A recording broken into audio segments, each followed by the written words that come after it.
Everybody. Morning, everybody, and welcome again to the fourth and actually the last presentation in the Aging Well series, which has been put on by the UVic Retirees Association and the Institute for Aging and Lifelong Health at UVic. My name is Dave Doherty. I'm on the program committee for the UVRA Elder Academy. I'd like to start by respectfully acknowledging that we are gathered here today on the territories of the Wangan and the Wasanish Nations. Again, big thanks to Joanne Miller for putting this together. She's the manager of research for the Institute of Aging and Lifelong Health. She lined up the speakers for this series, and also to CD55 Plus for allowing us to use their facilities. And again, thanks to Von over there, who's been helping and volunteering his time and talents in helping with all the technical requirements for the Zoom and live presentations. And also thanks to my wife, Ange, for providing the coffee and the cookies again. And I have been a bit remiss in the past for not thanking Carol and Betty at the back of the room here, who have been here every Saturday and the series before this, checking registration and making sure that everybody has their vaccination status right and keeping us healthy. So thank you so much to the two ladies at the back there. It's much appreciated. And also to Sanjit, who is out there in Zoom land, and he's recording this, and he'll be uploading this presentation onto YouTube a couple of days after today. So again, I ask people here to please turn off all your digital devices, and at home on Zoom, you'll see that we've muted you to avoid unintended interruption. We'd also ask you to turn off your videos for the same reason. We'll have a short break, probably after about 50 minutes or so, and we can come back and maybe finish the presentation and then open things up for questions. So during that time, you're welcome to help yourself to coffee here and at home. Please help yourself to coffee at home as well. And anything else that you need to do in that intermission. And for those on Zoom, we ask you, if you wish to make comments or ask questions, to use the chat line, and we will present them on your behalf. However, if you do wish to actually make a comment, or you may want to ask the question in person, then please indicate that on the chat line, and then at the appropriate time, we'll ask you to open up your mic and your video, and then you can actually appear almost in person to make your comment and ask your own questions. And finally, a reminder that all these presentations are, of course, recorded, and you will receive a copy of the link a couple of days after the presentation. We also make the slides of the presenters available, and they are actually on the UVic website, or the UVRA website, actually, and you can access them. But Sanjit also sends you out the link for that as well. So if you want to just review the slides, you can do that. Or if you want to review the whole video, then you can do that as well. So it normally takes us a day or two to get that done. The first three have already been posted, so I hope you've been able to access them if you so wish. So that's all that kind of stuff out of the way. It's very important, however, to thank people who commit their time and volunteer to make these things happen. So it's now my pleasure to introduce Dr. Theoni Patterson. Theoni is an assistant professor in the Department of Psychology at UVic, a visiting researcher at Baycrest Health Sciences Center and the Rotman Research Institute in Toronto, and a registered psychologist in the province of BC with declared competence in clinical neuropsychology across the lifespan. Her research focuses on improving our understanding of the interplay between neurocognition and psychosocial functioning, and predicting real-world health outcomes in aging and chronic illness groups. The aims of this work are to translate basic research to clinical settings through design and implementation of screening measures with utility in diverse groups, and to develop psychological and cognitive programs aimed at improving real-world outcomes. She's chair-elect of the Neuropsychology Executive of the Canadian Psychological Association, and currently the locally responsible investigator for the UVic site of the Canadian Longitudinal Study on Aging. And I think many of us here have probably been involved in that program for a number of years as subjects. So her topic today is interactions between physical activity and mental and cognitive health. What do we know and what next? So it's amazing how busy you are. We're very appreciative that you're actually squeezing us into what is an incredible resume. So thank you so much. And please welcome Dr. Theoni Patterson.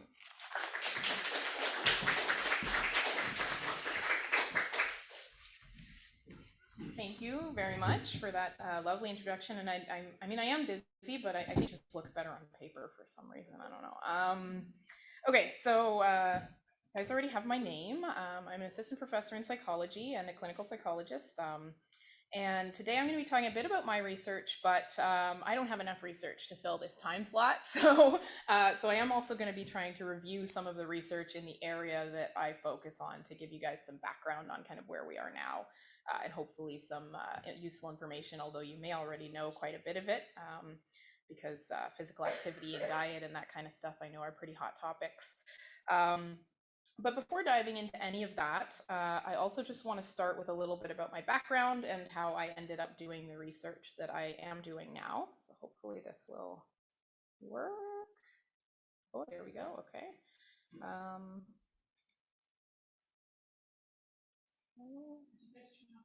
Yeah. Oh, I'm not getting advancing with the left button for some reason. Do I need to be in a certain spot? Nope. Oh, there we go. Okay. Yeah, it just takes time. All right, so I'm from Toronto initially, and I went to the University of Toronto as an undergrad in psychology. And while I was there, I became very interested in brain behavior relationships, and specifically understanding how our thinking and cognition, cognitive abilities, attention, memory, things like that, executive functions like Mauricio would have talked about a couple weeks ago, I think, and how those things relate to our neuroanatomy and our brain function. And I had some fantastic opportunities while I was at U of T to work with some of the heavy hitters in the field of neuropsychology, specifically focusing on understanding relationships between emotion and memory. So, how emotional salience of different things may impact how or whether we remember them, and also relationships between motivations and our behaviors. So, how the reward pathways in the brain impact our behaviors in relation to our motivations to seek out certain activities or things that we see as rewarding. And these experiences led me to wonder more about relationships between our emotions, our thinking, and our resulting behaviors, and how to possibly potentially positively impact behaviors to improve everyday functioning for people. So to explore these things further, I had this crazy idea in my head that I might go to grad school, which was, well, it was a lot to think about then, but anyway. But at the same time, I knew that it was very a difficult path to become a professor, and so I thought that I should try to at least collect some other marketable, potentially marketable skills along the way. And so I decided to try for clinical psychology, because I figured if I can't hack it as a professor, I can do some clinical work, and that could be useful and helpful as well. So let's see here if we can get, there we go. So I applied to graduate programs, and at the time there were only 3 in Canada that were clinical neuropsychology graduate programs, and I ended up being accepted into Simon Fraser University, which was great, although it meant leaving Toronto, which was a tough call at the time, although now that I'm in Victoria, not nearly as much tough of a call, but Vancouver is not as good as Victoria. I think we can probably all agree. So anyway, I ended up in a lab there, a cognitive aging lab run by Dr. Wendy Thornton.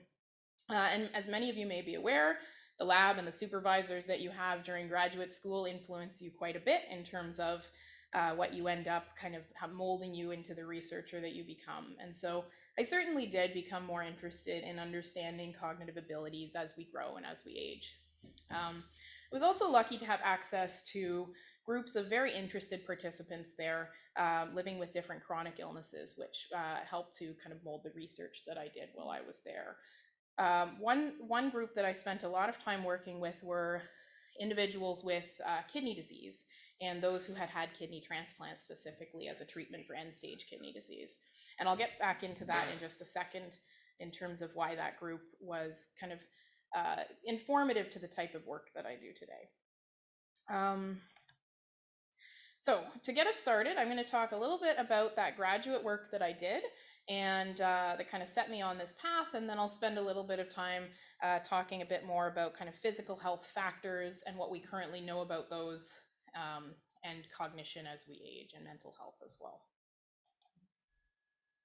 Okay, so during my graduate study, much of the work that I did focused on examining specific aspects of health, one specific aspect of health behavior, medication adherence. And specifically because if nothing else, graduate research is very specific. examining the psychosocial and neurocognitive variables that might predict medication adherence in a group.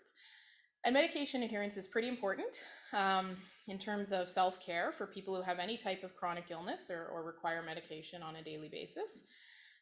In my research in this area, I was lucky to, as I mentioned, be involved with some very interested participants who had kidney disease and had undergone transplant. And so those folks need to take anti-rejection or immunosuppressant medications daily after having a transplant. So to provide a little bit of background about adherence and the variables impacting adherence in this group, despite the dangers that you may be well aware of in terms of non-adhering to those immunosuppressant type medications after a transplant, including the rejection of the organ, need to return to dialysis potentially with kidney transplant or even death, rates of medication non-adherence in transplant patients is actually relatively high, with some reports indicating at least some adherence in as many as 70% of individuals. So it's a pretty significant issue. And adherence difficulties are also not isolated to those folks. Obviously, anyone who has to take a medication daily can have potentially some difficulties adhering to that medication for a variety of reasons. And some risk factors for non-adherence, both in transplant patients and in other chronic illness groups, include an external locus of control. So when an individual doesn't feel as though their health is under their control in any way, so it's kind of an outside controlling factor, as well as self-efficacy. So lower self-efficacy for medication taking behaviors specifically. So that impacts someone's confidence in terms of, and potential follow-through in terms of their medication management.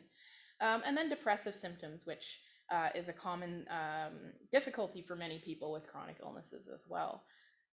So aside from those kind of psychosocial types of factors, there are also a number of factors that we would kind of consider to be cognitive factors. So things like forgetting to take a medication, as well as maybe level of knowledge or understanding of the importance of the medication that the person has.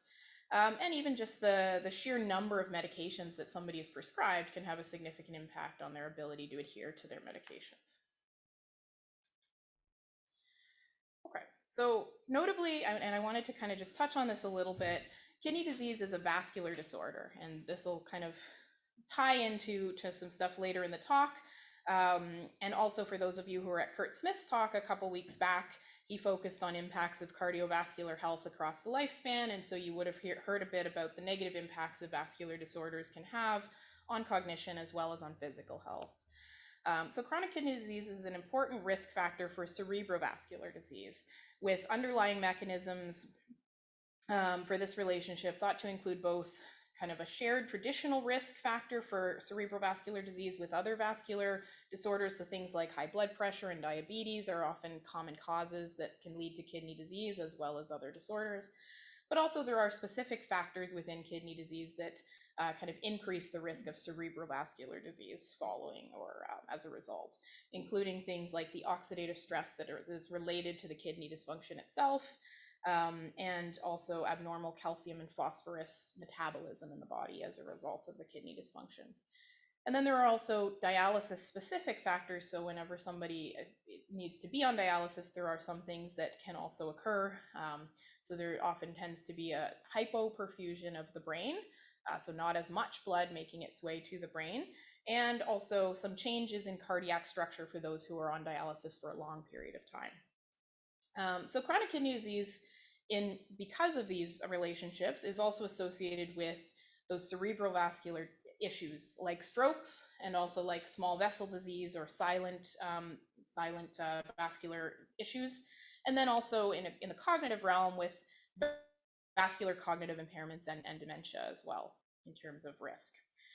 So the aims of looking at adherence in this group were not only to see what possible interventions may be applicable to kidney transplant patients, but also to potentially provide a model of variables that could impact adherence in those with other related vascular illnesses. So I'll just give a little bit of background of the different variables that we ended up looking at. So we did look at depression, and rates of depression in renal transplant recipients as well as in other chronic illnesses are quite high. In transplant recipients specifically, it's about 3 times higher than the general population. And depressive symptoms in this group are related to factors that predict survival in the group. So there is a correlation between depressive symptoms and organ rejection episodes and other mortality. And they also, as would be expected for anyone who has depression, predict quality of life, and in the case of chronic illness, health-related quality of life as well, post-transplant for these folks. So a number of studies have shown that there is a clear relationship between depression and things that predict medication adherence in this group. Now, we also looked at cognitive abilities, and adults with kidney disease demonstrate some very mild deficits in memory and executive function, with some difficulties that even continue after transplant. So even though they have a functioning kidney, they do still experience some of these difficulties. And at the time that I was working, another student in our lab had recently reported that people with chronic kidney disease and after transplant had demonstrated lower, specifically verbal memory and inhibition. Inhibition is one aspect of executive function, which Mauricio may have talked about when he gave his talk a little while ago. As well as some other work at the time had indicated that there were some difficulties with processing speed and some attention and some aspects of memory. So findings in other populations also supported some relationships between neurocognitive abilities and medication adherence specifically. And there were several previous studies at that time that provided some indirect evidence of connections between cognitive abilities and adherence. For instance, there were some studies that indicated that, more than half of transplant recipients reported some unintentional non-adherence, so basically forgetting to take medications, things like that. Okay, so one of the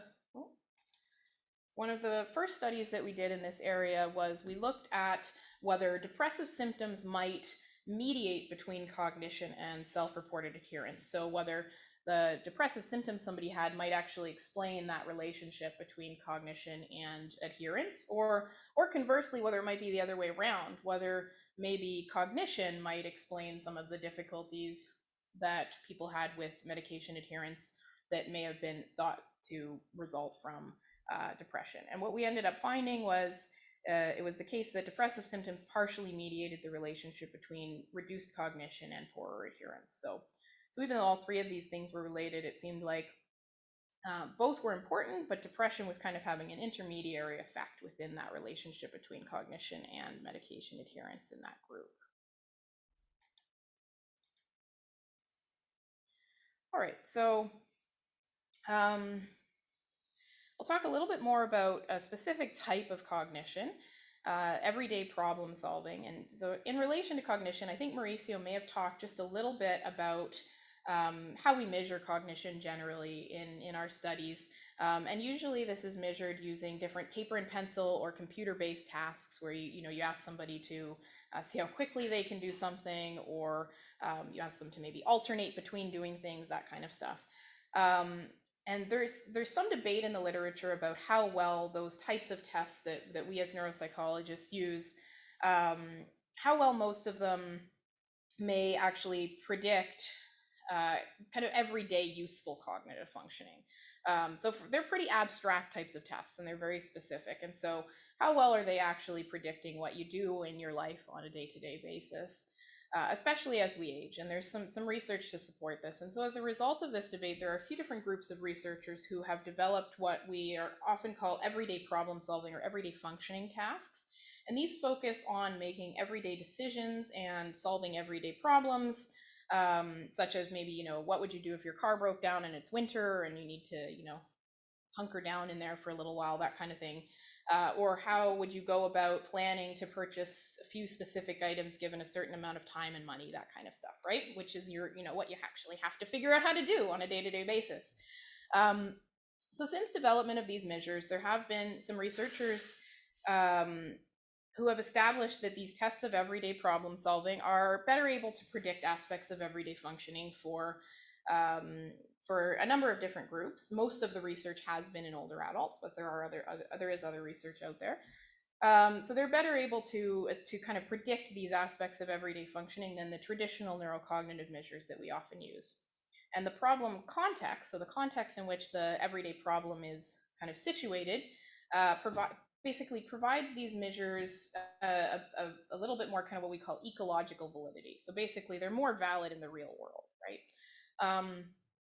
And findings in older adults indicate that other neurocognitive measures may kind of artificially decrease estimates of day-to-day cognitive function because they don't allow for reliance on supportive contextual cues like the everyday problem-solving tasks do. So because the everyday problem-solving measures provide for that contextual cueing, they may provide more of an accurate indication of abilities and functionality. And as medication adherence is a very kind of specific functionality that you need to do in everyday life, it's possible that might predict medication adherence more accurately. Okay. So another study that we did in this area then was we looked at relationships between everyday problem task performance and intellectual functioning, again, in this group of transplant recipients. And we showed that fluid intelligence, so we had both fluid and crystallized intelligence measures, which overall would make kind of like an overall IQ measure.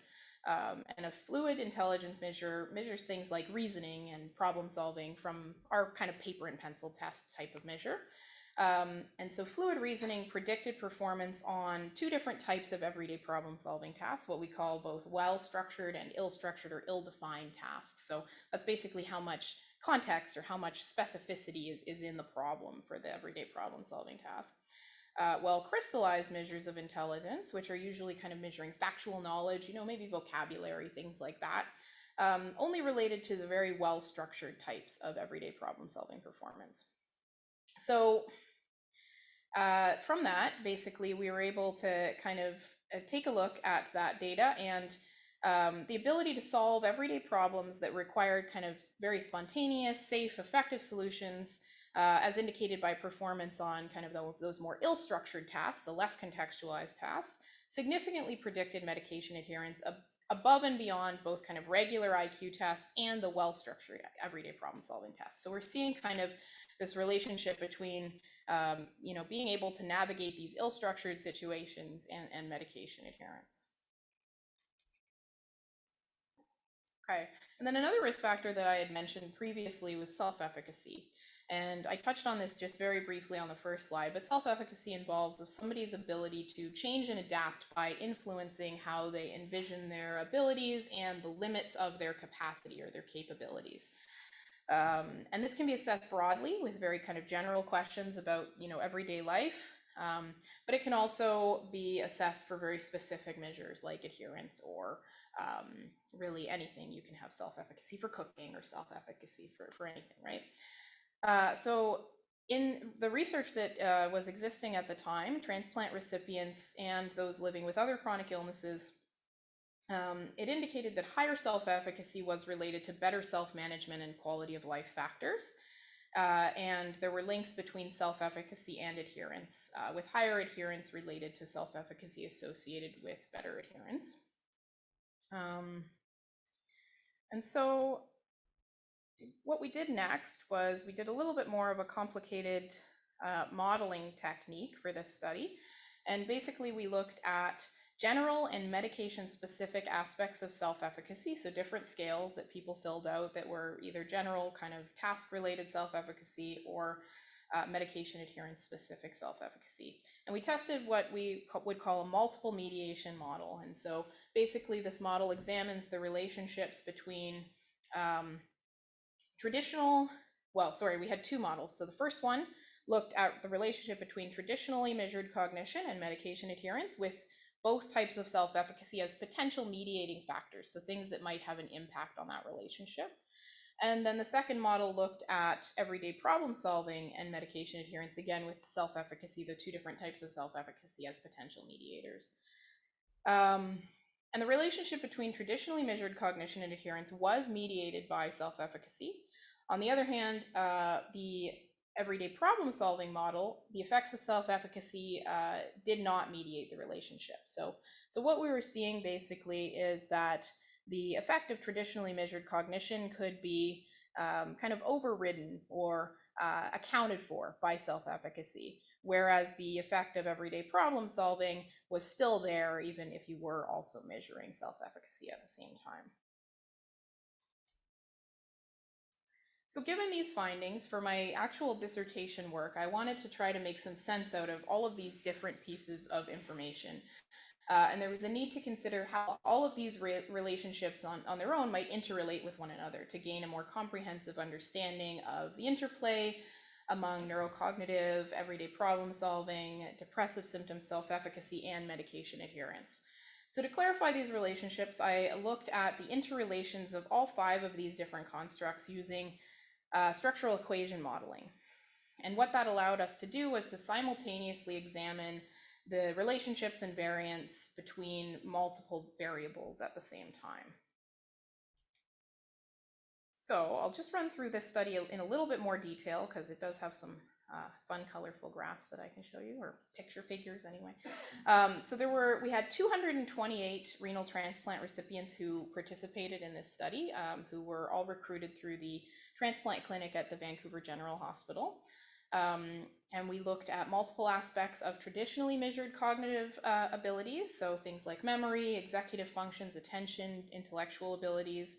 We also looked at 2 different types of everyday problem solving, so both those well-structured and ill-structured measures.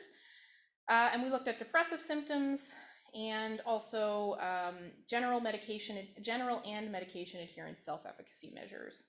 And then we measured medication adherence itself with self-report questionnaires, and also with a pharmacy calculation called a medication possession ratio in terms of how many medications the person has used over a specific amount of time. And then we also did look at immunosuppressant blood levels as well to get an idea of whether people were taking their medications. And this is the colorful thing I was telling you about. So after some initial tests to make sure that each of these kind of larger constructs made sense and that all the variables associated with each construct kind of loaded onto it and made sense, what we found was that some of these didn't actually work. So the multiple different medication adherence variables that we had tried to use didn't all load onto the same construct, so they wouldn't work together in the model. And so we ended up just looking at self-reported adherence. And there we go. So the model wasn't that great. So what we had to do was we had to do some corrections to the model. And, oh, these ones we don't need. Okay, there we go. We have some corrections to the model here. And so after these revisions to improve the model fit, so basically to make the model fit with what the data was actually telling us, what we found was that everyday problem solving was directly predicting adherence, while neurocognitive abilities didn't directly predict. So just like we had seen in some of those earlier studies, neurocognitive abilities did predict self-efficacy, and they also predicted depressive symptoms, but they didn't have any direct association with medication adherence. Now, depressive symptoms also predicted self-efficacy, so whether somebody was depressed impacted how kind of, how well they figured they could do things, which makes perfect sense, right? And then self-efficacy also directly predicted medication adherence. So we're seeing direct kind of relationships between self-efficacy and also that everyday problem-solving ability in terms of predicting whether somebody's adhering well to their medications. So the fact that everyday problem-solving directly predicted adherence it kind of fits with the differences in predictive utility of everyday problem-solving tasks compared to those other neurocognitive tasks. And then the fact that self-efficacy emerged as a direct predictor also is interesting, and the fact that that actually took precedence over depressive symptoms in terms of a direct relationship. So we didn't have a direct relationship at all between depression and adherence. It was kind of going through that self-efficacy variable. And that's an interesting finding because much of the research before that had indicated that, depression predicts adherence, right? And that was kind of what was thought. And so what we're really seeing here is that the relationships are much more complicated than just one thing predicting adherence. So in considering the few studies that I've told you about, for me anyway, the findings underscored the potential utility of everyday problem-solving measures, and specifically those ill-structured problem-solving measures, which we saw were more useful in the other studies.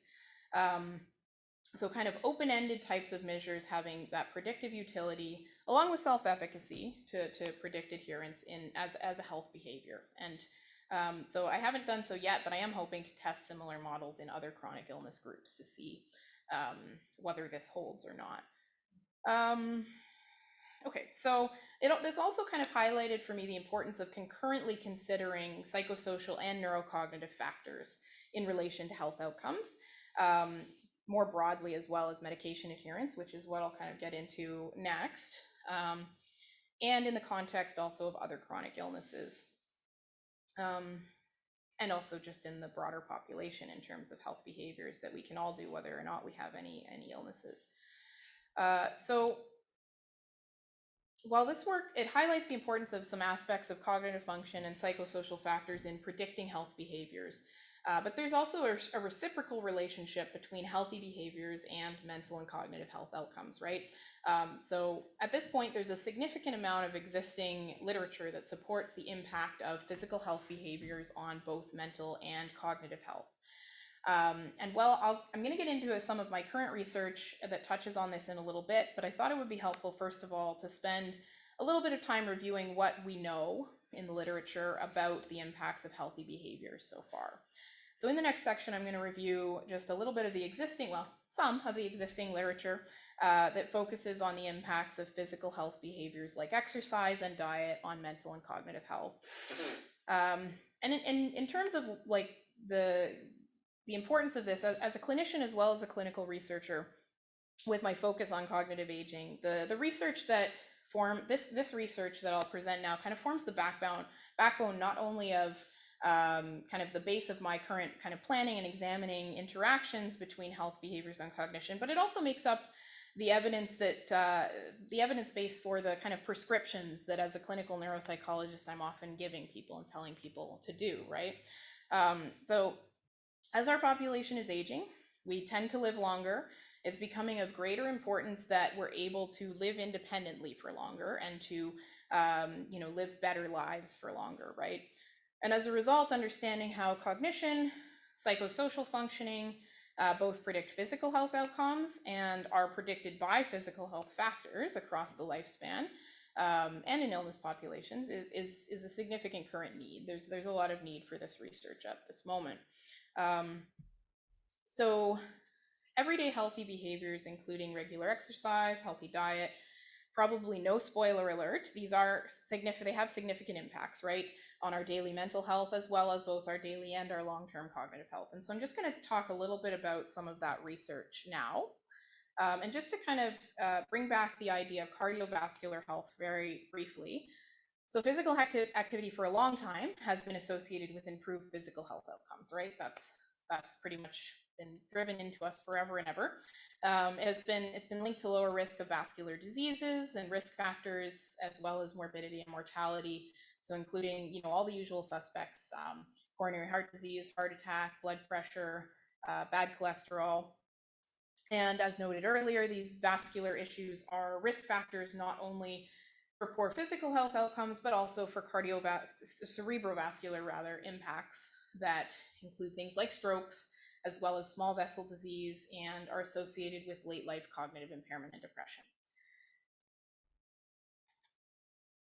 So physical activity has also more recently been associated with improved cognitive health in a number of ways. And so I'll talk a little bit about this and present a little bit of this research from other groups. So exercise has been associated with increased volume in brain regions after controlling for aspects of, that certain brain regions that do control for aspects of thinking and memory. And in multiple studies, it has been shown that exercise can improve mood and sleep quality, as well as reducing stress and anxiety, all of which will then improve your ability to think and remember in the moment. And people who are active are also less at risk for Alzheimer's disease and dementia, other types of cognitive decline. And physical activity has been shown to combat natural reductions in the connections between and within our brain areas that occur as we age. Now, as many of you are probably aware, the current guidelines indicate that we should all spend about 150 minutes per week in physical activity, at least moderate intensity physical activity. And that could include things like a brisk walk, a jog, a swim, even mowing the lawn or vacuuming would be, moderate types of activity, anything that gets your heart rate up.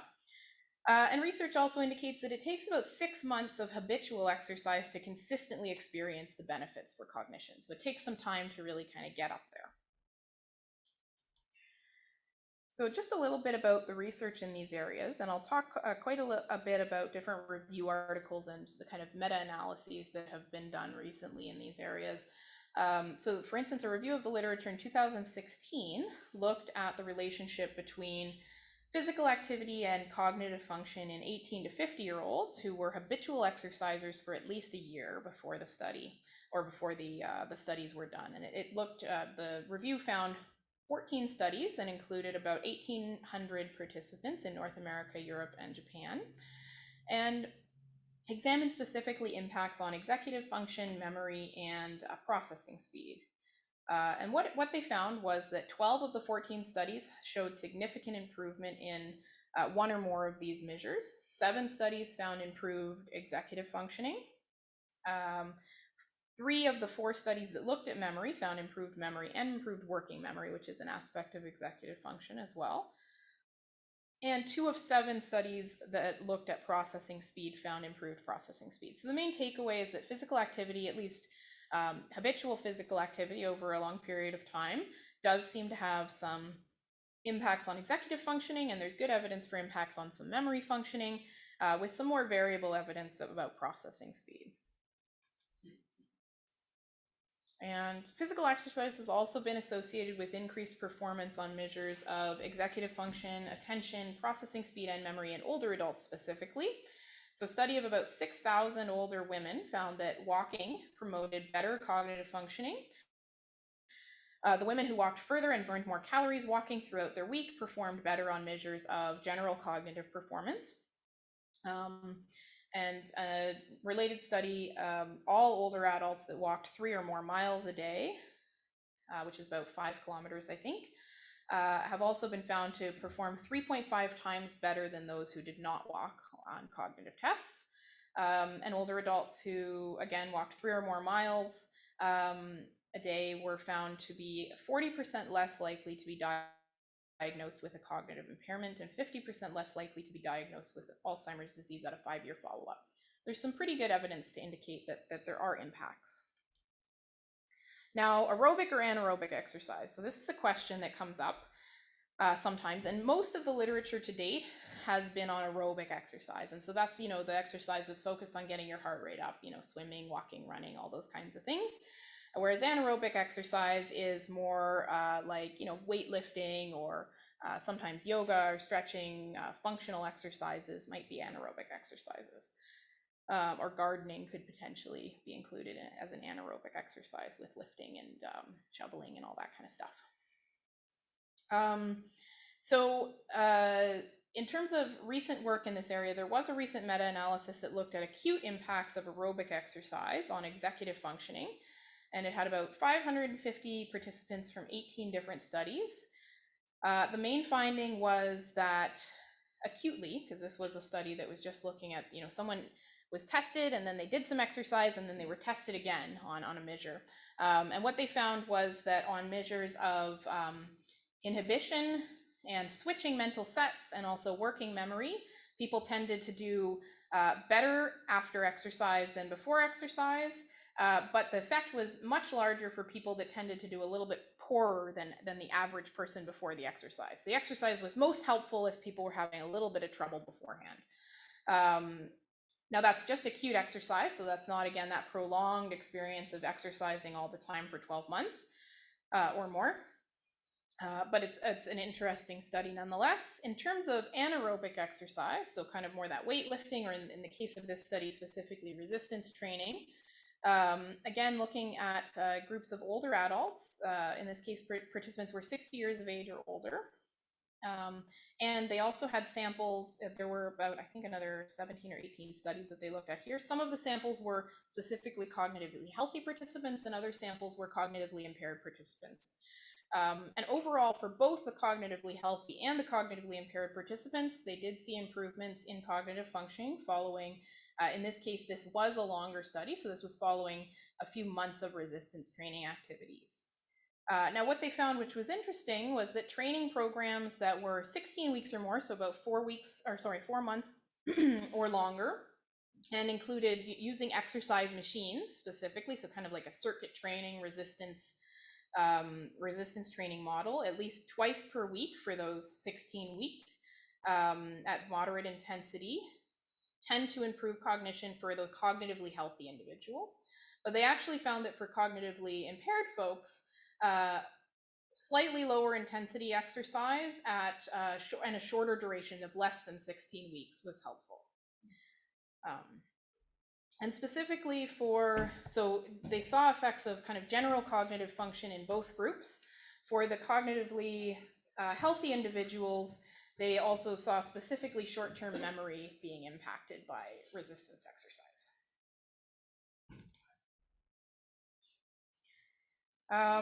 Okay, so physical activity appears to improve cognitive health outcomes, not just by impacting brain and vascular structure, which is kind of what we talked about in terms of, the vascular illness model, that kind of thing. But a recent paper by Buckman and colleagues also describes a cohort study where participants completed cognitive testing. They also reported on their daily activity levels. And then after their deaths, a couple years later, they underwent autopsy to look at the brain pathology.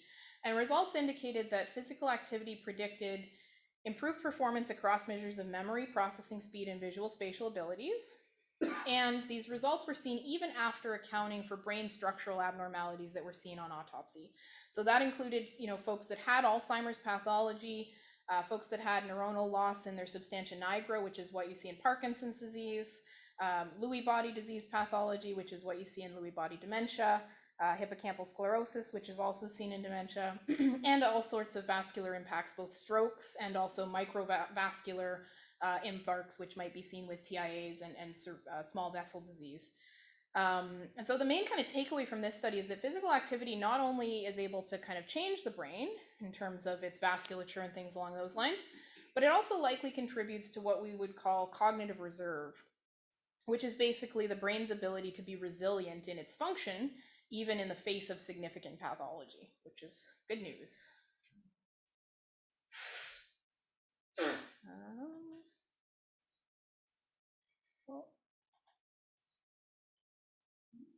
I seem to have a hiccup. Oh, there we go. Okay. So I've talked a lot about cognition and physical activity, but research also indicates activity affects and can, to some extent, treat depression and anxiety for some folks. So there are a number of studies that suggest that mild depression and mild anxiety can be effectively treated with physical exercise and diet for some people. However, there's also some research with folks that have more significant mood symptoms. So one study specifically looked at about 43, I think, adults who were hospitalized for their depression, so relatively severe depression. They exposed these hospitalized patients to a vigorous exercise intervention for 9 weeks, and they measured improvement in depressive symptoms over that time. And by the end of the program, patients reported significant decreases in symptoms. Another study looked at differences between effects of anaerobic and aerobic exercise, so kind of those aerobic, running, that kind of thing, or strength training and flexibility training, again for depression, and they found that both study groups experienced significant and comparable effects. So it doesn't matter what type of exercise you're doing for depression, as long as you're doing some exercise, it's good to do. With respect to anxiety, both habitual physical activity and acute physical activity has been shown to have impacts on anxiety. So for the most part, studies looking at anxiety noted that both have an impact. However, there seems to be some benefit of aerobic activity for anxiety versus anaerobic activity. And to some extent that might be hormonal, kind of a neurotransmitter related, due to some depletion of those hormones and neurotransmitters that tend to lead to anxiety, like adrenaline and things along those lines.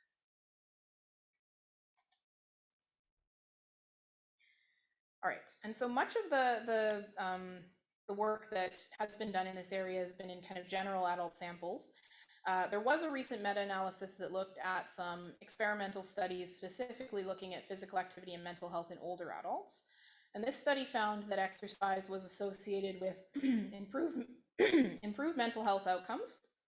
Unexpectedly, though, in older adults, actually a lower frequency of exercise, so twice a week versus more often than that, had a more significant association with improved mental health. So not overdoing it, basically.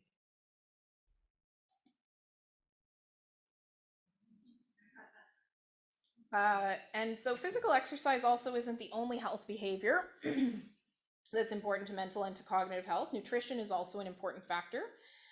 So for instance, a large study of European adults aged 50 and over found that compared to those who ate vegetables less often, those who ate vegetables and fruits every day experienced a number of benefits, including having a higher rated quality of life, better perceived physical health, better memory and short-term memory, and improved mobility, and also lower levels of depression.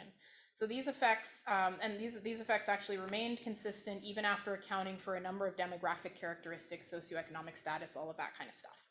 And actually after accounting for physical activity levels too, so indicating that diet in and of itself is an important thing. Okay, so poor nutrition can also have a significant impact on mental well-being in older adults by interfering with activities of neurotransmitters and hormones. So the chemicals basically that transmit information in our brain, some of them are specifically related to mental health impacts like serotonin and dopamine and norepinephrine. And poor diet can lead to some difficulties and changes with how well these neurotransmitters are able to do what they do, which can impact our mood. And so some of these changes, as well as some structural changes to kind of neurotransmitter pathways, have been linked to some health outcomes, specifically deficiencies in folate, vitamin B12, and omega-3 fatty acids show an increase in risk for depression.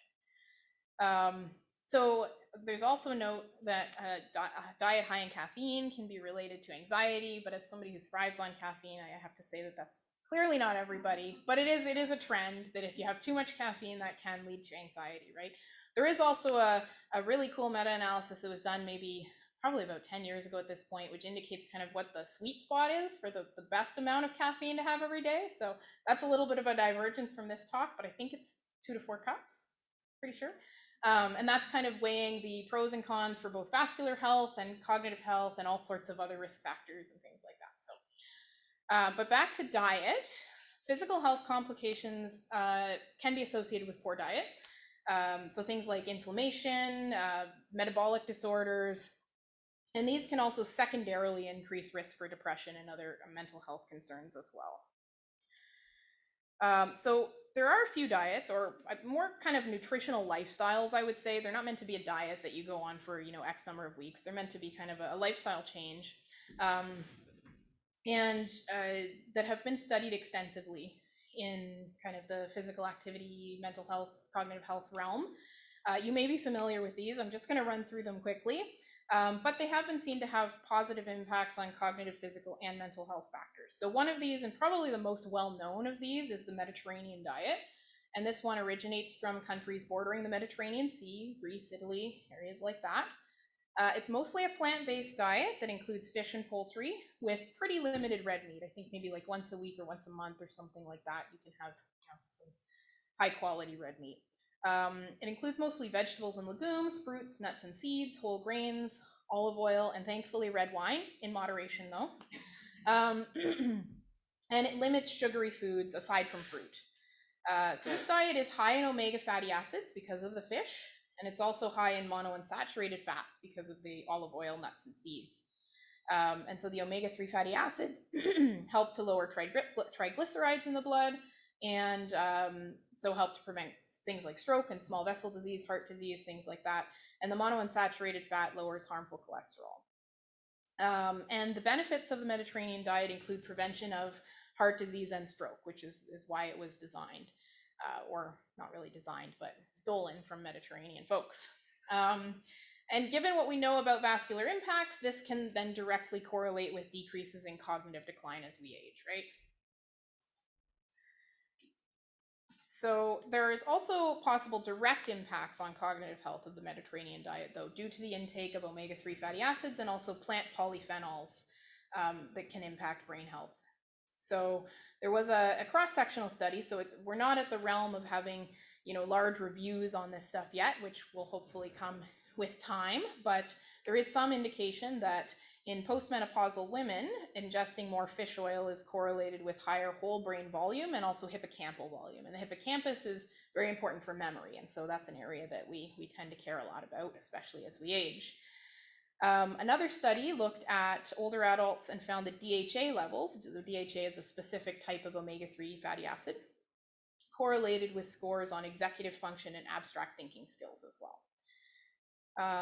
And then another study looked at benefits of flavanol, which is a plant polyphenol that's found in things like chocolate, wine, and blueberries, which are all lovely things. And that study had it had about 2,000 participants from Norway who were 70 to 74 years of age when they entered the study. And for 1 year, they followed diets that were high in these flavonols. And they did better on cognitive tests after the study than a control group that was also followed for that period of time. So there's some good indication that there's some impact of the flavanols on cognition as well as the omega-3 fatty acids. Another common healthy diet is the DASH diet. This one was developed by the Mayo Clinic specifically to treat and prevent hypertension or high blood pressure. The goal of this diet is basically to eat healthily by ingesting significant amounts of potassium, calcium, magnesium, protein, and fiber, which are all known to lower blood pressure. Sodium and saturated fat and sugar are limited as they increase the risk of hypertension. So this is a very focused diet.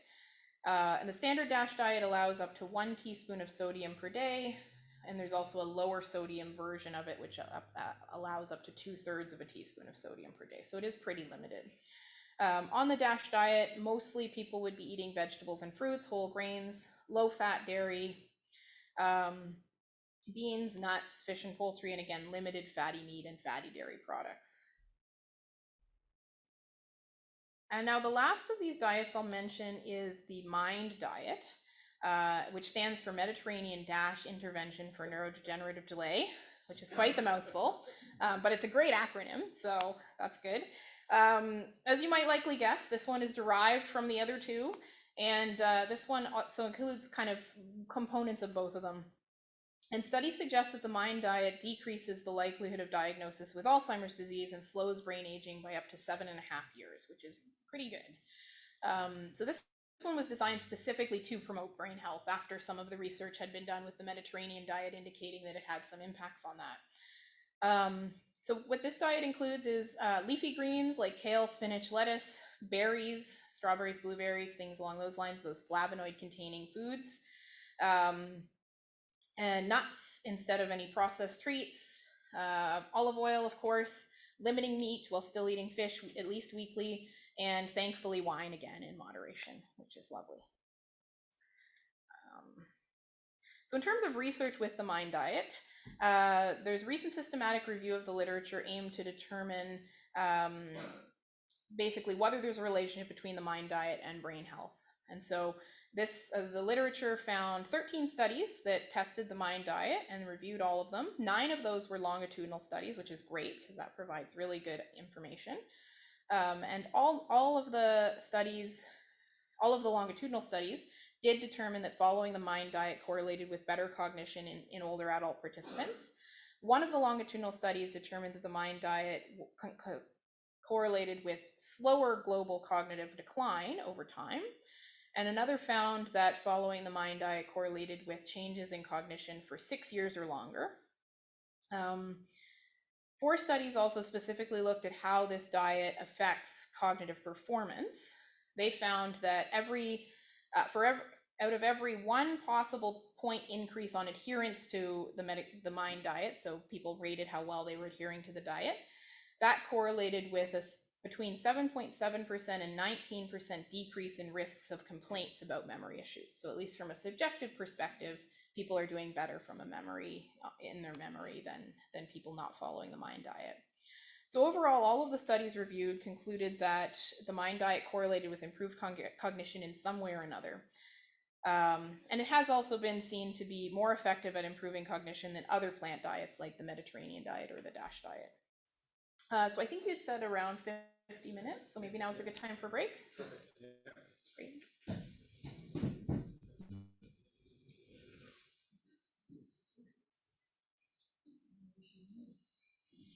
Yes.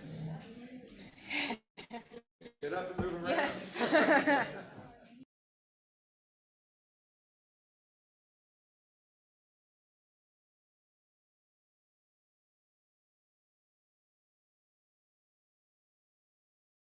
Please, for those at home and we'll bring the slides back up. I think Theoni has a couple more slides to share, and then we'll open it up for questions.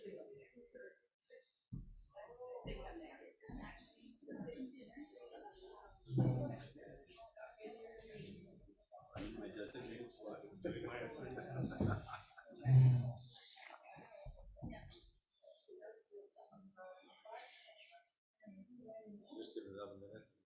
Sure.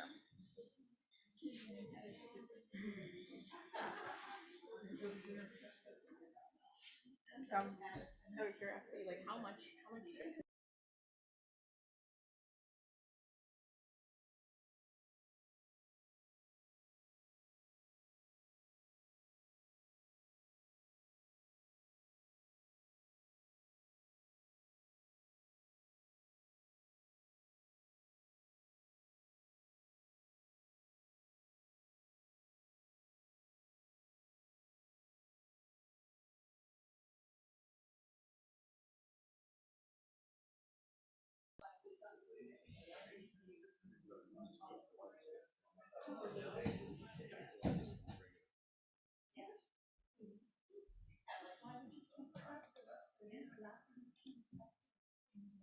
You know, just let me get rid of this bar. Sure. Okay. Yep. Kind of competing against each other.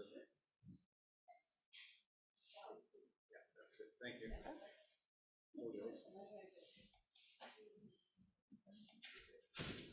Oh, did I go too far? Oh, it looks okay. Good.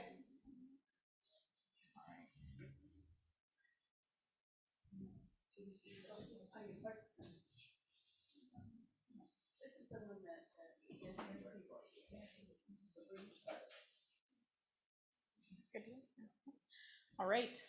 Okay, so I had a few slides that I put together looking specifically at the Canadian Longitudinal Study on Aging data, because most of that stuff that I just told you is, international or North American, European data. So I wanted to make sure that we had some good Canadian representation.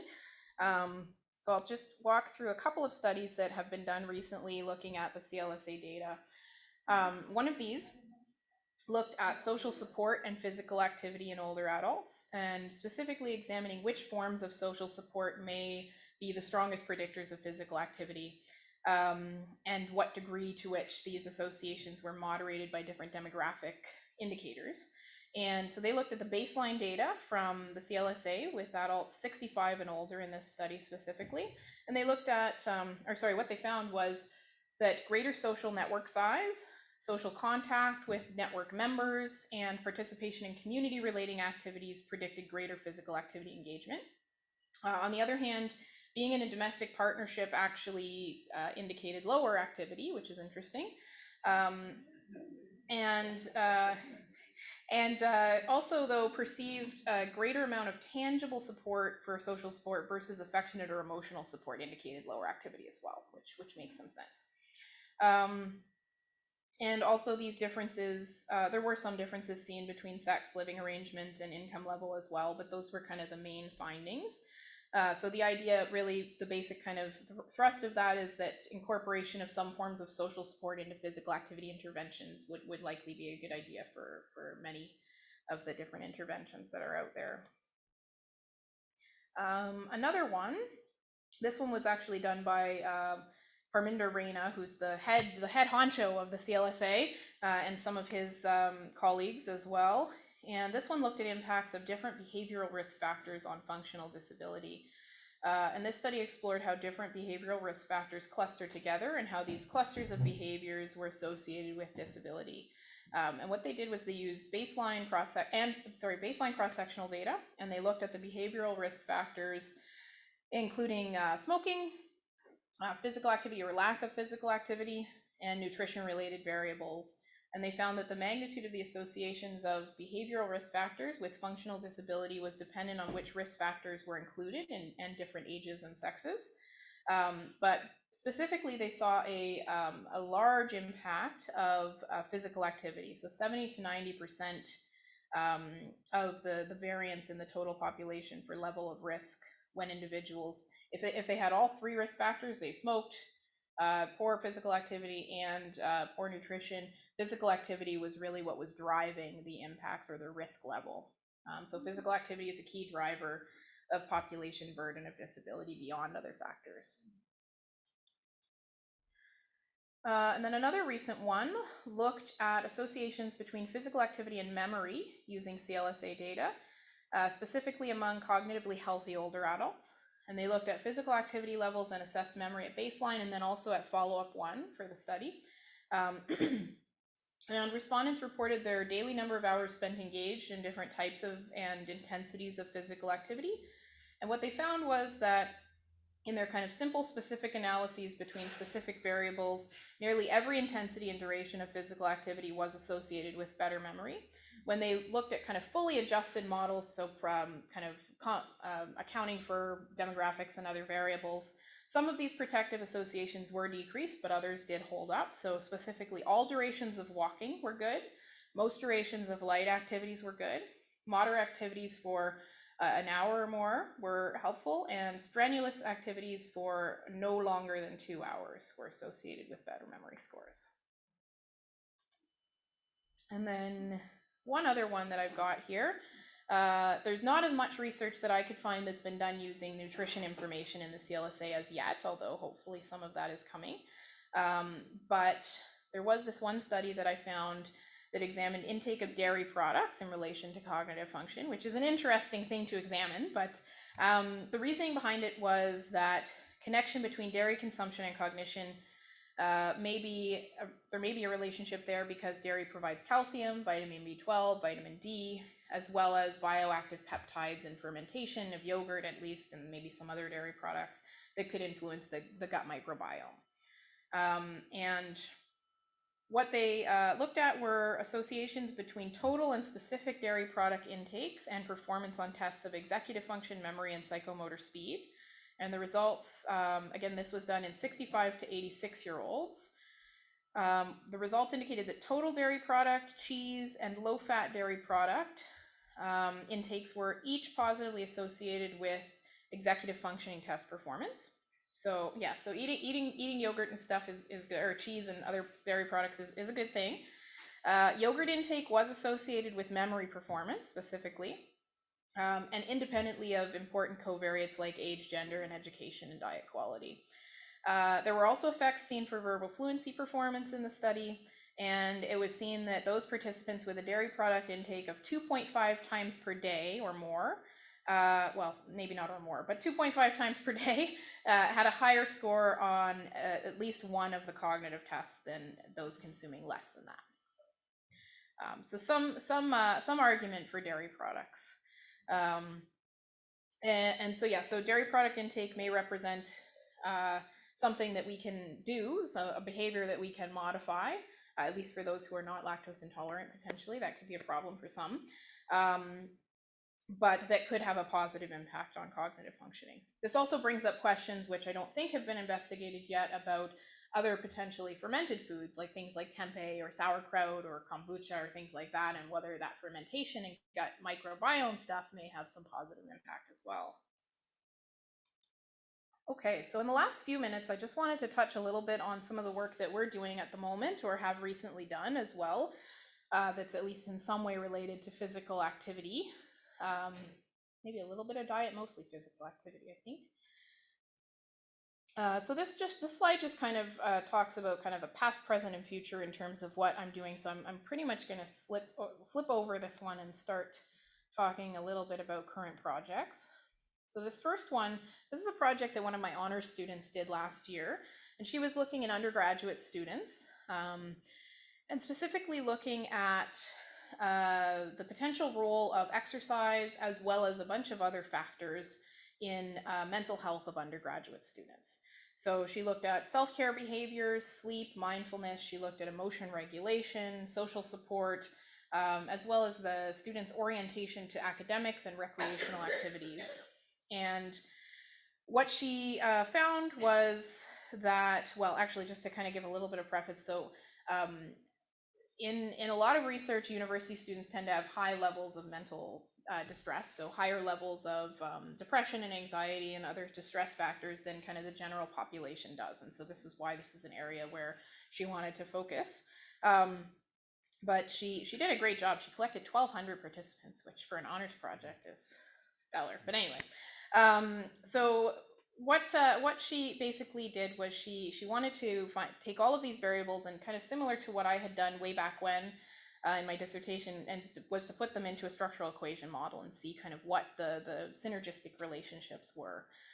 And what she ended up finding in her final model, she actually did 4 different final models, one for each year of the university kind of lifespan. And what she found was that exercise actually loaded onto the variable of recreation hobbies, as opposed to, she had thought that it would load onto a variable of social or of kind of self-care, because as adults we usually think of exercise as kind of a self-care activity, something we do for our health.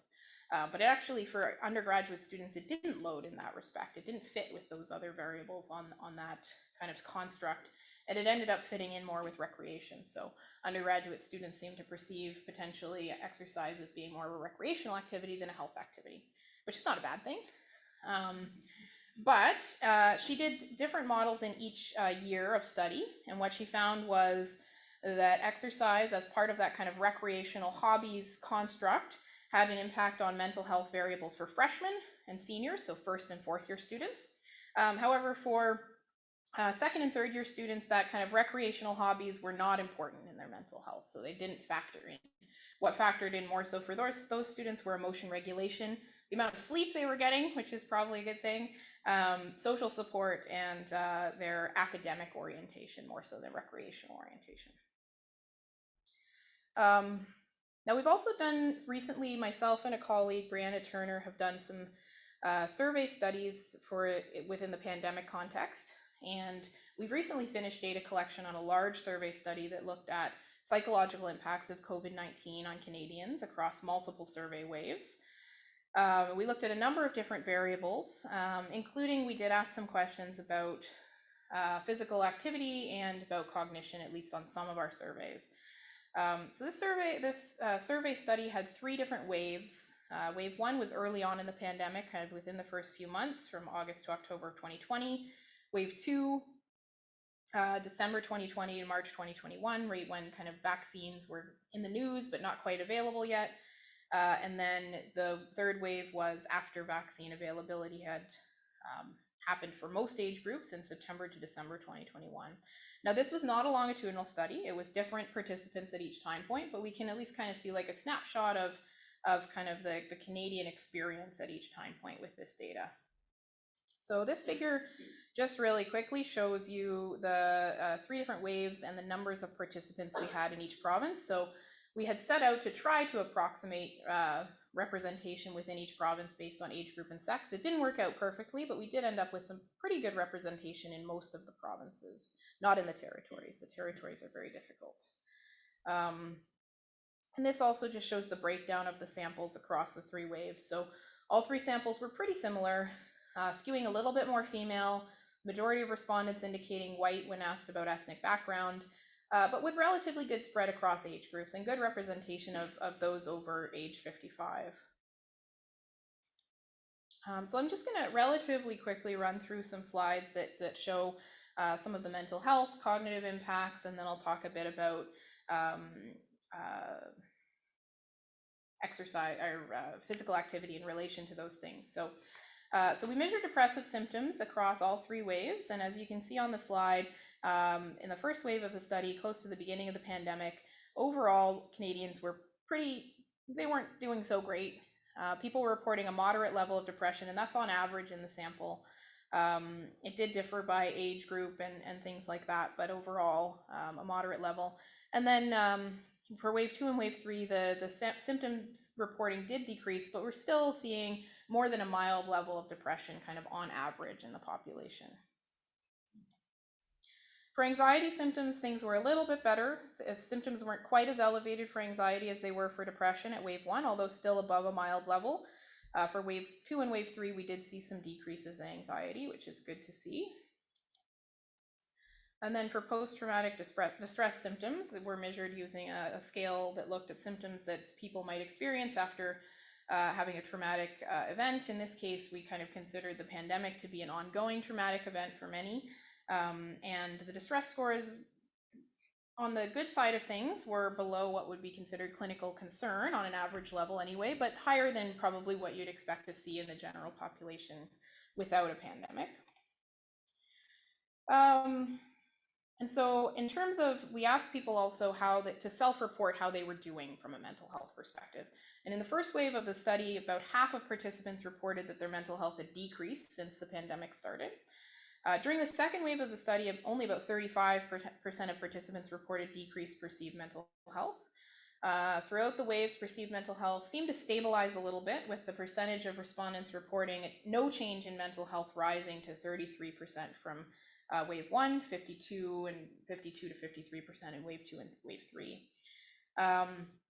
Now, although the proportion of respondents reporting improved mental health was similar between wave 1 and wave 2, we did see a little bit of an uptick in improved mental health for wave 3, which is nice to see. Still small, only about 10% of participants, but still better than it was. So we also looked at perceived cognitive functioning. So this was a survey study, so we couldn't measure cognition directly, but we asked people how they were perceiving their cognition. Was it as good as it usually is, or were there any new difficulties, that kind of thing? And we measured only at the second and third wave. Unfortunately, we didn't get a cognitive measure into the first wave survey in time for it to go out. But what we saw was that now higher is better on these scores, and they're out of 40, so we're at about 27 and 26-ish out of 40. But these scores are slightly lower than would be expected just in the general population. So we are seeing some impact on cognition. My guess is likely related to depression and anxiety impacting cognitive performance for people, or at least perceptions of how they're doing cognitively. But interestingly, we're not seeing it going up at wave 3. It's actually going down more at wave 3, indicating that people are potentially more overwhelmed or something along those lines. We did also look at some demographic factors. So compared to men, women were at increased risk for anxiety and depressive symptoms across all 3 waves of the survey. They also rated their cognitive performance lower than men in wave 2 and wave 3, and women were at increased risk of symptoms of post-traumatic distress as well. Older age groups were associated with post-traumatic stress symptoms across the waves of the study, as well as with increased perceived cognitive functioning, actually increased perceived cognitive functioning, so better than younger participants. So younger participants were reporting more difficulties with cognitive functioning than were older participants. Age also explained some variance between depressive symptoms and anxiety symptoms, with actually, again, favoring older age groups. So younger age groups were reporting more depression and anxiety than were older age groups, which is an interesting finding. There we go. Oh, wait, did I go too far? I might have gone too far. Oh, there we go. Oh, that's not it. Oh. Okay, I think I'm in the right place again. All right, so in wave 1 and wave 2, we also looked at changes in physical activity since prior to the pandemic. And participants frequently reported that during the COVID-19 pandemic, they were exercising less than they had beforehand.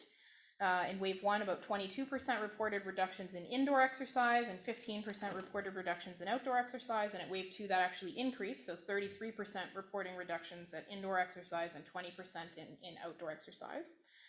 And these findings are obviously, problematic given the protective role rather that exercise can play in promoting cognitive and mental health as well as cardiovascular health. So when we compare to those who had maintained or increased their levels of indoor physical activity in wave 2 of the study, Those who reported reductions in their level of indoor physical activity also reported higher levels of depressive symptoms, symptoms of distress, symptoms of anxiety, and more difficulties with cognition. So we were seeing some real-time relationships between changes in physical activity and these factors. And same for outdoor activities. Those who reported increasing their activities versus those who reported decreasing their outdoor activities reported increases, or rather the other way around, decreases in depressive distress and anxiety symptoms, and similar decreases in perceived cognitive function. Increases in perceived.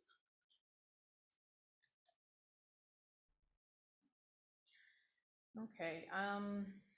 In wave 1, participants also reported that decreased outdoor physical activity during the pandemic was significantly more likely to report, those who reported decreased physical activity, indoor and outdoor, I believe, were more likely to report worsening of their mental health than those who, so both from a symptom standpoint as well as from a subjective experience standpoint, we were seeing the same thing there.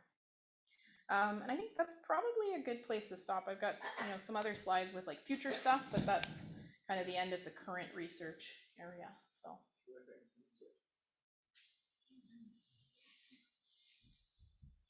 So we're opening it up for questions for those at Zoom and for those in the audience. And what we'd ask, Peony, is if you could either paraphrase the comment or could you repeat the question? Mm-hmm. Thank you. I'm interested in who funded the dairy. Oh, that's a really, so the question was who funded the dairy study. That's a really good question. I don't actually have that information because that wasn't my study, but I can probably find it. Yes, I know. Most of the Mind diet and those diets tend to de-emphasize dairy, so for sure. And I wonder if that may have been the impetus for doing that study to see whether those are, correct or not. Now, this is just one study. It is a large cohort study, but it is still only one study as opposed to, say, a meta-analysis that looks at multiple studies, right? So the information is good. The study is large, which is great. But there is still the question of, is it replicable in other studies, right? So I think that the UK Biobank has dairy data, so I wonder if maybe they might replicate it with that data as well. That would be interesting to see whether they see the same results in another set of data. It's always interesting. Yes. Thank you for your presentation. I'm wondering about your current study. Mm-hmm. You've got wave 1, wave 2, wave 3, Mm-hmm. and it's nationwide. Mm-hmm. I'm thinking that you have broken down wave 1 into location and male, female. So we have the ability to do that. I don't know if in our analyses we've done that yet. But my thinking in particular about locations is my daughter right now is in Manitoba. Mm-hmm. They've had a horrendous couple of years. Mm-hmm. She's a teacher. Her husband's a teacher. They have 2 children. As a female, she's responsible for teaching and the children. Mm-hmm. That explains depression, Mm-hmm. anxiety, exercise outside. -40. No. And she listens to me in BC. And as an older individual, without having to work, my experience with COVID has been sometimes almost positive. Mm-hmm. In a sense of being able to exercise here in BC, Mm-hmm. interact with people. So I'm thinking that when you break that down and do that sort of analysis, it's a really distinct features across the nation. Yeah, that's quite. So the question was, in terms of the different, the COVID study that I just described, the impact of breaking the data down by province or by region. And yeah, so we haven't done much of that yet. This is, even though it came, the last of the waves was done in February, it's been a busy semester. So we haven't gotten to it yet, but we have at least regional data. So we would be able to look at, in terms of sample size, we would be able to look at, say, the western areas, the kind of the East Coast areas, and probably Quebec and Ontario by themselves, and then maybe Manitoba and Saskatchewan or something like that together. And yeah, it's very interesting. So we do have some questions specifically focused on caregiving and whether you were working from home, whether your kids were out of school, that kind of stuff. And so it'd be interesting to look at some of those variables and see how they interact with the other variables. I would anticipate, like you said, that you're going to see a direct relationship between, say, being a caregiver and higher depression, and probably, I think we did see being female and more females tend to be caregivers, and so you're probably going to see a lot of intervening variables like that for sure. Yeah. And definitely, I mean, in BC, even as someone who's not retired, it was not a bad place to be in the pandemic, but Manitoba would be a different situation for sure. Yeah. Yes.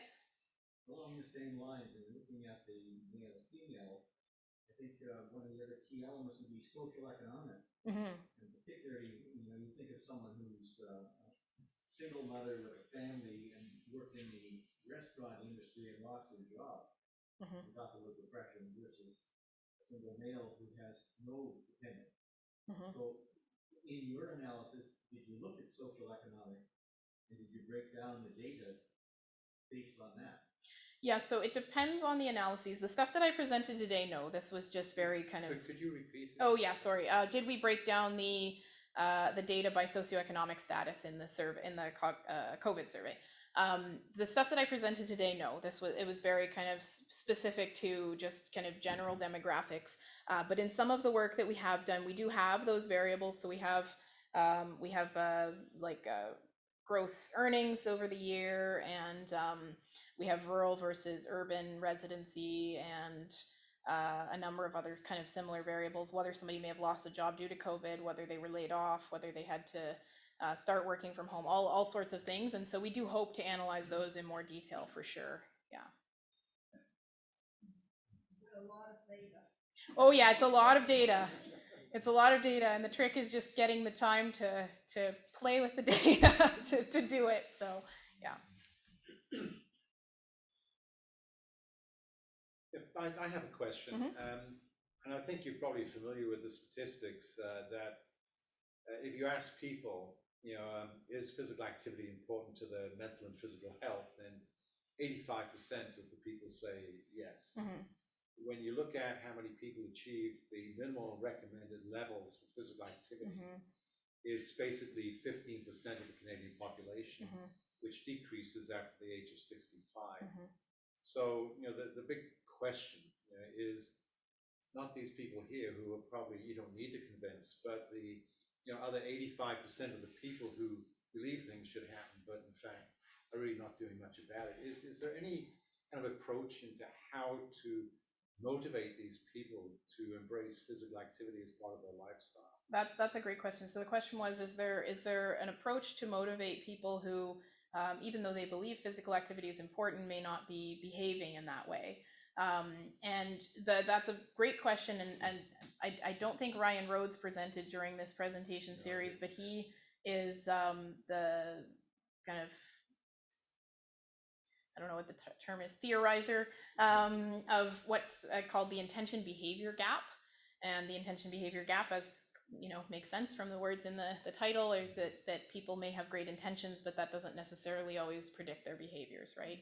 And actually some of the future research that I didn't get to describing today, I'm hoping to, with Ryan Rhodes and with some other people at UVic, to try to figure some of that out.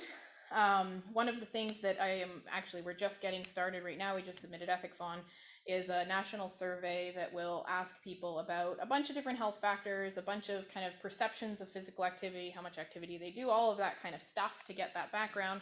But we'll also ask them about some aspects of cognition, like that everyday problem solving stuff, the executive functions, the at least self-perceived executive functions, personality. And we'll ask them whether they use any mHealth apps. So those are the things that you have on your phone that you may use to help track your steps, or to help track diet things or stuff like that. If they use those, how they use them, what they do with them, how often they use them, what aspects of those apps they find useful. So is it that it reminds you, or is it that it offers a place to track stuff? Is it that maybe it provides social support or social media or things like that? And the goal with doing this survey is to kind of try and find some trends and specifics. So maybe is there certain kind of personality factors that might predict being able to better use an app to motivate yourself or to achieve that behavior as opposed to just having the intention to do so? If I recall Mauricio's work and some of his studies, he found that some of the digitizing and some of the apps seemed to kind of initiate engagement, but had little or no consequence in terms of a long-term commitment. Yeah, I and don't know whether he's building on that or whether you're doing any work with him in that regard. we have another study together, but it's not on that topic. So I'm not doing anything with him right now on that, although maybe I'll ask him. In terms of that, there's a lot of research that shows, all of these apps that are, developed, and there's a study that's done with them that say that they're helpful, but then you don't get to see over the long term whether people actually keep using them. And that drop off, that kind of, the novelty factor, it's novel, it's interesting, I'll use it, but then you kind of forget about it on your phone a couple weeks later. And I've probably got a graveyard of apps on my phone that's the case with, right? It's like exercise machines. Exactly. Yes, it's the equivalence of exercise machines in the 2020s. Yeah. But yeah, so a part of kind of the intention behavior gap, the idea behind that is kind of related to behavioral change techniques. And so what is it that we can do to kind of cue for people to change their behavior? And maybe there's an app that we could build that's building a better mousetrap, and that's kind of one of the things is can we kind of capitalize on what's been done and what people are using and what people find useful to see if we can improve upon that, and maybe potentially target specific types of apps to specific types of people potentially, right? We'll see. I mean, just, anecdotally, one of the things that motivates some people is basically the social interaction that they have through physical activity, be it a walking group or being an exercise group. And it seems to me that that could be a powerful tool in regard to getting people to commit and then to comply. Right, yeah, so the comment was that maybe social interaction may be a powerful tool to improve behaviors in terms of physical activity and things along those lines. And yeah, I mean, from that study that I briefly discussed for the CLSA data looking at social support, that does seem to be the case, right? And so yes, so could we in some way find a way to capitalize on social networking and things like that to bring people together for walking groups or things like that? And maybe that would be a way to try to do that too, to try to bridge that gap between our kind of, post personalized society or whatever you want to call it, and kind of getting people connected with one another physically again to do physical activity. And that would be a really interesting paradigm. I know with some of the walking groups here, not only are they interested in where they're going to walk, but it seems to be the driving factor is where they're going to have coffee. Yes. Yeah, or what brewery you're going to go to. Yeah, so you need to kind of build some of those factors. Yes. I wonder, in using the psychological and psychiatric component of that, one of the issues with older people, when you say the word exercise versus activity, so the perception is, okay, you need 150 minutes of moderate exercise. Does that mean playing basketball or football, or does that mean going for a walk? And so that maybe the perception part is also why you have such a low takeout on being physically active versus exercise. Yeah, okay, so the question is maybe perception has something to do with it in terms of kind of referring to it as exercise versus activity and what the actual activity is. Yeah, and I mean, I think that's a great point, and I don't know if you guys probably remember, like I do, Participaction, right? They're still online, by the way. I found them a couple months ago, yeah. But yeah, so I don't know, I can't remember what they used to do, but I know in the latest kind of video that I watched, they're gardening, right? And so they're trying to portray the fact that you can get your activity and your resistance training and things like that in by doing household tasks or by doing social tasks, as opposed to like going into some windowless gym to work out or whatever, right? And I mean, I think that could be part of it. I mean, I do think perception in terms of our messaging is also important, as you mentioned. And that is something I haven't done anything in relation to exercise or activity interventions as yet, but that's certainly an important factor to consider with messaging is in interventions or trying to, yeah, in any way in types of public health interventions, trying to get people to do things basically, right?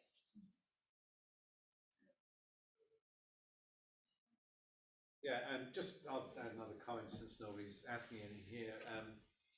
I noticed a lot of the research that you do and a lot of you quote is all kind of correlational. And, there's obviously a real demand to actually do more intervention type studies to actually see whether some of the factors we think are related actually are in fact having an effect. And I don't know whether you want to comment on, the design of studies is very important when it comes to what we can conclude from. Looking at relationships is not necessarily going to have any kind of real information in regard to influencing people's behaviors. Right, yeah. So the comment or question was in relation to study design in terms of correlational research versus what would be considered more of a gold standard, which would be like a randomized controlled trial, ideally, which is hard to do with a lot of the diet and the longer term stuff. I think there are some randomized controlled trials that are probably ongoing right now with relation to Mediterranean diet and things along those lines. They do tend to be very costly, and so it can be hard to get those up and running just because you can imagine, you need to do a diet for say 6 to 12 months before you're going to see any type of impact. So that's a long time. But I think that there are some that have at this point gotten some funding, probably more so in the States maybe than up here. But yes, it is with these types of kind of public health things that we ideally would be intervening on. It is much more difficult to run those kind of discrete controlled trials than say with a treatment for depression. That said, I think there have been some randomized controlled trials in terms of say like an exercise treatment for depression, where you can kind of see a direct relationship after 5 to 6 weeks, just like you would with a depression medication, for instance. So there is some out there, but yet not nearly as much as there should be. Anything on? Okay. Well, thank you. Thank you so much. Thank you.